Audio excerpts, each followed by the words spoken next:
اشرح لي صدري ويسر لي امري واحلل عقدة من لساني يفقهوا قولي الصلاة والسلام عليك يا رسول الله وعلى آلك وأصحابك يا سيدي يا حبيب الله تمہیں سلطان عالم یا محمد زہوئے لطف سوئے من نظر کن. بعد حمد و صلات معزز سامعین حضرات، دلی دعا ہے کہ اللہ رب العزت یہ محفل اپنی بارگاہ میں قبول فرمائے. انتہائی کرم فرما میزبان محفل محترم بھائی اعظم خان صاحب، اللہ پاک ان کی کوشش کاوش کو قبول و منظور فرمائے. ان کے لیے، ان کے بچوں کے لیے اور احباب حلقہ کے لیے اللہ پاک ذریعہ نجات بنائے. حضرت گرامی، الحمدللہ محفل ذکر منعقد ہوئی تو کتنے اتفاق کی بات ہے کہ جس گھر میں اللہ کا ذکر ہو اور نام میں بھی اللہ کا ذکر ہو، کام میں بھی اللہ کا ذکر ہو جائے تو برکتیں ہی برکتیں حاصل ہو جاتی ہیں. پھر حضور قبلہ پیر طریقت رہبر شریعت پیر سید دیوان علی اسامہ معظم شاہ صاحب بخاری ہاشمی دامت برکات قدسیہ سجادہ نشین دیوان باغ آف ملتان شریف اور آپ کے ساتھ ہی برادر اصغر پیر طریقت حضور قبلہ پیر سید دیوان علی احمد امامہ معظم شاہ صاحب بخاری ہاشمی دامت برکات قدسیہ سجادہ نشین دیوان باغ آف ملتان شریف آپ جلوہ فگن ہیں. آپ کی زیارت بھی فرمائے، کمیل حکم کی خاطر حاضری. ابھی فرما رہے تھے ماشاءاللہ میزبان محفل کا نام مہر اللہ ہے. اللہ پاک حضور کا صدقہ ان کی کوشش کاوش قبول و منظور فرمائے. حضرت گرامی، ساری دنیا سکون کی تلاش میں ہے لیکن سکون میسر نہیں. دولت ہے سکون نہیں، شہرت ہے سکون نہیں، اقتدار ہے کرسی ہے.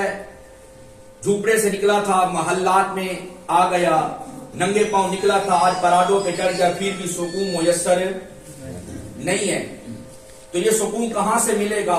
اور اللہ کے قرآن سے پوچھتے ہیں. بے نیاز نے ارشاد فرمایا یہ اطمینان، یہ راحت، یہ سکون، تسکین قلب تمہیں بستروں پہ نہیں ملے گی، بلڈنگوں میں نہیں ملے گی، اقتدار و کرسی میں نہیں ملے گی، دولت و شہرت میں نہیں ملے گی. مولا کہاں سے ملے گی؟ فرمایا بذکر اللہ. اگر چاہتے ہو سکون تو یہ تمہیں اللہ کے ذکر سے ملے گی. کس سے ملے گی؟ اللہ کے ذکر سے. اور یاد رکھیں حضرت جنید بغدادی رحمت اللہ علیہ جو حضور داتا گنج بخش علی حجویری نبر اللہ مرقدہ کے بزرگان دین کے پیشواؤں میں سے ہیں.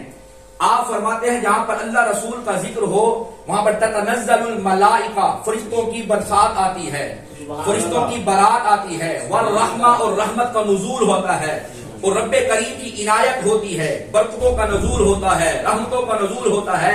گویا خلاصہ یہ نکلا جہاں پر اللہ رسول کا ذکر ہو وہاں پر خدا کی رحمت، برکت اور سونے رب کی عنایت ہوتی ہے.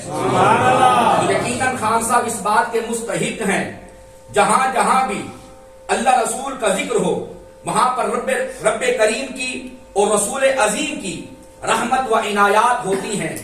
تو خوش نصیب ہے وہ بندہ جس کو قلب شاکر، بدن صابر اور زبان ذاکر نصیب ہو جائے. یہ ذکر ہے کیا؟ گلدستہ پیش کر کے اجازت چاہوں گا. حضرت گرامی، قرآن حضور کا فرمان فرمایا کہ اقم الصلاۃ لذکری، نماز قائم کرنا یہ اللہ کا ذکر ہے. انا نحن نزلنا الذکر وانا لہ لحافظون، قرآن پاک کی تلاوت کرنا یہ اللہ کا ذکر ہے. سبحان اللہ، الحمدللہ، لا الہ الا اللہ، اللہ اکبر کی صدا لگانا یہ بھی اللہ کا ذکر ہے. لا الہ الا اللہ محمد الرسول اللہ صلی اللہ علیہ وسلم یہ بھی اللہ کا ذکر ہے. یہ بھی اللہ کا ذکر ہے. یہ میں آپ کے سامنے روایات کا گلدستہ پیش کر رہا ہوں. مختلف روایات شاہ ستہ شریف کے اندر یہ روایات موجود ہیں. اور ملا علی قاری میقات والے لکھتے ہیں کہ ماں باپ کے لیے دعائیں مغفرت کرنا یہ بھی اللہ کا ذکر ہے. من ذاکرک فقد ذاکرنی حدیث قدسی ہے. اور حدیث قدسی اس کو کہا جاتا ہے جس کو بیان کرنے والا خدا ہو، راوی خود محمد مصطفیٰ ہو صلی اللہ علیہ وسلم. گویا اس کا نتیجہ کیا ہے؟ فرمایا کہ حضور کا ذکر کرنا یہ بھی اللہ کا ذکر ہے. تو کتنا خوش نصیب ہے وہ بندہ جس گھر میں اللہ رسول کا ذکر ہو. اور بالخصوص کلمہ طیبہ کا ورد یہ عقیدہ توحید پہ بھی مبنی ہے، عقیدہ رسالت کا بھی پرچار کر رہا ہے. لا الہ الا اللہ اس میں ہے کیا؟ تو ایک حصے میں توحید ہے، دوسرے حصے میں رسالت ہے، ایک حصے میں مقصد زندگی ہے، دوسرے حصے میں طرز زندگی ہے، ایک حصے میں یوں کہوں کہ عبادت ہے اور دوسرے حصے میں طاعت ہے. میں سادہ کرتا ہوں اللہ کے قرآن کو سامنے رکھتے ہوئے. اللہ نے فرمایا قد جاءکم برہان کہ تمہارے پاس روشن دلیل آ گئی. یہ دلیل کون ہے؟ علماء نے مفسرین کرام نے فرمایا کہ یہاں سے مراد محمد مصطفیٰ احمد مجتبیٰ صلی اللہ علیہ وسلم کی ذات ببرکات ہے. یہ ہے دلیل. صاحبان علم موجود ہیں. دلیل جتنا آصف بھائی تب مضبوط ہوتی ہے جب اس کا دعویٰ مضبوط ہو، پختہ ہو. یہ دلیل ہے. دعویٰ کہاں جائے گا؟ فرمایا کہ لا الہ الا اللہ یہ دعویٰ ہے اور محمد رسول اللہ صلی اللہ علیہ وسلم یہ دلیل ہے. یارو دلیل جتنی مضبوط ہوگی دعویٰ اتنا پختہ ہوگا. تو مان لیجیے صاحب جتنے ہم دامن مصطفیٰ سے وابستہ ہو جائیں گے، قلب مصطفیٰ سے جڑ جائیں گے، ذکر مصطفیٰ سے منسلک ہو جائیں گے، وابستہ ہو جائیں گے، انشاءاللہ دعویٰ اپنے آپ ہی ہمارے حق میں آ جائے گا. تو اگر اللہ رسول کی برکتیں حاصل کرنی ہے تو پھر کیا کرنا ہے؟ آپس سے محبت. میرے شیخ کامل حضور قبلہ پیر فضل حسین شاہ سرکار رحمۃ اللہ علیہ آستان عالیہ دیوان پر 40 سال سے زائد آپ نے چلہ گاہ شریف پر 2 ہی کام کیے. یا تو ساری زندگی قرآن کو پڑھایا. کیا پڑھایا جی؟ ہمارے اکابرین کی، ہمارے مشائخ کی، بزرگان دین کی بہت بڑی تاریخ ہے. آپ اوراق اٹھائیں باخدا جن کے ناموں میں دین آپ پڑھیں. میاں محج الدین نام میں دین ہے، قطب الدین دین ہے، رکن الدین دین ہے، فرید الدین دین ہے، نظام الدین دین ہے. اگر پڑھتا جو میری زندگی کی شان ہو جائے. معین الدین دین ہے، علاء الدین دین ہے، بہاء الدین دین ہے. یارو دین کے ناموں میں دین ہے، ان کے کام کا کیا عالم ہوگا؟ یہ لوگ دین سے وابستہ رہے، انہوں نے دین رسول کی خدمت کی، دین مبین کی خدمت کی، اپنا وقت صرف کیا. اور میرے حضور قبلہ تاجدار دیوان باغ بابا پیر فضل حسین شاہ سرکار رحمۃ اللہ علیہ جو حضور قبلہ پیر صاحب لادگان کے جد امجد دادا ہیں، جنہوں نے 40 سال سے زائد یہ جتنے مریدین وابستگان بیٹھے جانتے ہیں کہ اس کوچے میں جا کے پڑھایا جہاں پر آبادی نہ تھی، نہر کا کنارہ تھا، بس اللہ رسول کا سہارا تھا.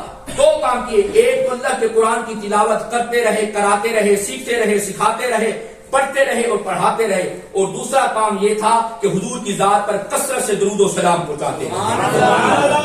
اور میں خان صاحب سے ریکویسٹ کروں گا، درخواست کروں گا، ماشاءاللہ اللہ نے آپ کو بہت بڑا پیارا گھر دیا اور آج الحمدللہ آپ نے محفل بھی سجا لی. یہ چنے ہوئے لوگ ہیں، چیدہ چیدہ کو وہ قبول کرتا، ہر کسی کے بس کا لوگ نہیں ہے. ہم نے ایسے بھی تاریخ کے اوراق پڑھے ہیں، لوگوں کو دیتا ہے کروڑ پتیاں، ارب پتیاں، خرب پتی، لیکن توفیق منحصر نہیں. جب قبول کرنے پہ آتا ہے تو وہ جھوپڑے میں بھی الا اللہ کا کلام آغاز کرا دیتا ہے. تو میں یہی درخواست کروں گا اس اپنے کاشان اقدس میں، اس اپنے کاشانے میں ایک مصلی کی جگہ دیں، ایک تخت کی جگہ دیں. وہ کس کے لیے؟ وہ فقط اللہ اس کے رسول کے رضا کے لیے. ایک کمرہ مخصوص کریں، وہاں پر ایک مصلی بچھائیں، ذکر اذکار کریں اور وہاں پر بیٹھ کر حضور کی ذات پر کم و بیش ایک تسبیح درود و سلام پہنچائیں.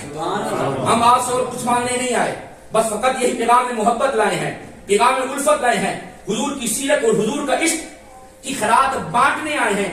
آپ سے فقط ایک مصلی مانگتے ہیں، آپ بچھائیں، خود بھی درود و سلام پڑھیں، اپنے بچوں کو بھی بٹھائیں، اپنی فیملی کو بھی بٹھائیں، ذکر اذکار فرمائیں. جب بھی کوئی کٹھن وقت ہے، مشکل ہے، اسی مصلی پہ آ کر بیٹھ جائیں اور رب کے حضور دعا کریں، اے الہی تیری بارگاہ میں یہیں پر ذکر کیا ہے، تیری بارگاہ میں اور تیرے محبوب کی بارگاہ میں یہیں پر بیٹھ کر حضور کی ذات پہ درود و سلام پہنچایا ہے.